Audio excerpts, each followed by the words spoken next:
Well, it was early this week that a judge ruled that the Bell Hotel in Epping would have to move asylum seekers out within weeks because it hadn't applied for the planning permission to use the hotel for that specific purpose, and because of the impact that would have had on local residents. Now, it was a victory for the council, a nightmare for the Home Office, which is now worrying that it's set a precedent, that it might trigger a wave of protests and of cases, and ultimately make its legal obligation to house asylum seekers very difficult indeed. Now, the Home Office wasn't allowed to make its case in court, and we learned today that it's appealing that decision.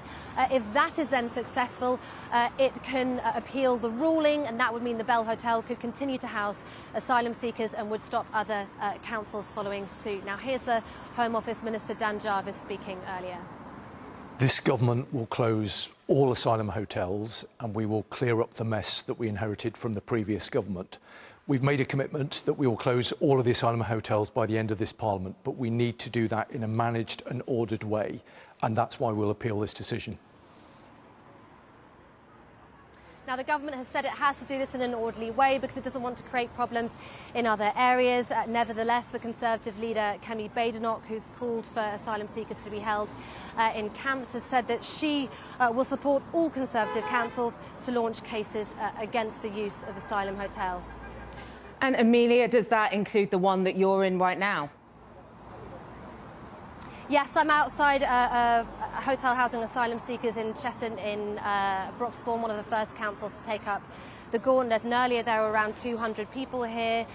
They were singing Rule Britannia, chanting Save Our Kids and Send Them Back. Now, I've had it confirmed by several sources that the majority of the people staying in that hotel are families. There are lots of children also. And earlier I spoke to the council leader here, the Conservative council leader.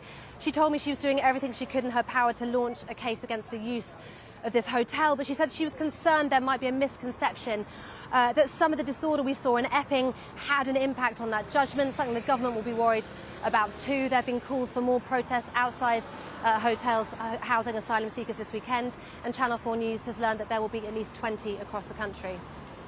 Amelia, thank you very much. Amelia in Cheshunt there.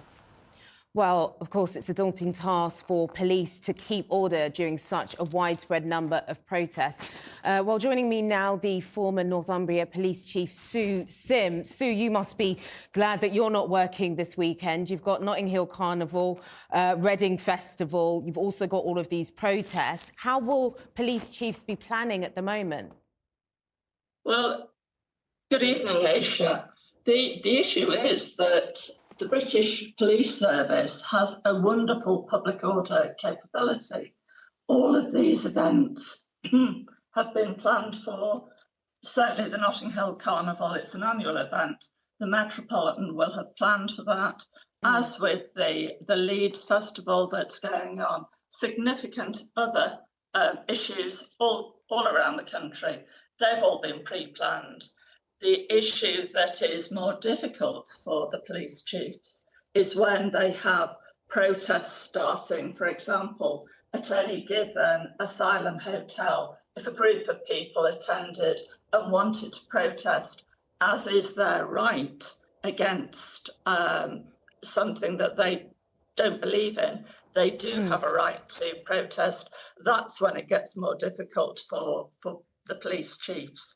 But when you have an asylum hotel and it is purely the local community who are expressing their discontent, that should be policed by neighbourhood policing officers. There's no need for public order officers in riot gear for something that's a peaceful protest.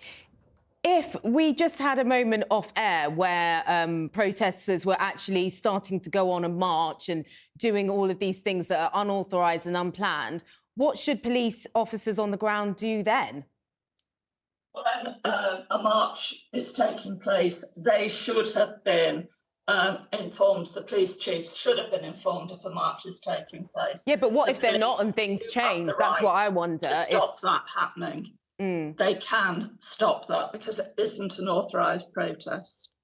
And just, you'll be aware of accusations of two-tier policing, two-tier justice, that justice isn't applied fairly to certain groups. These statements have been made by politicians. Will police chiefs have that in their minds when they're directing officers about how to deal with all this? Policing has to be fair, it has to be objective. Both sides are well capable of expressing their views. The police literally stay in the middle to make sure that there are no laws broken. You have every right to protest peacefully. If you go to a protest looking for trouble, if you break the law, you will be arrested. If you're going to protest peacefully and have your say, you are well entitled to do that. If you go looking for trouble, if you go to break the law, you will be arrested. Stay away. And Sue, there are groups that, of course, benefit from when things kick off, when they do get violent. Do you have a sense or an instinct of what things could get like this weekend? Are you nervous for police chiefs across the country right now? I'm never nervous for my colleagues because policing is well capable of looking after the people within our country. We're a democracy. We police by consent. Policing will have no problems. Yes, there are always incidents that happen. There are always things that the police have to react to. But my colleagues are well capable of dealing with anything that occurs. Sue, thank you very much for your time this evening. Sue Sim, a former Chief Constable of Northumbria Police there.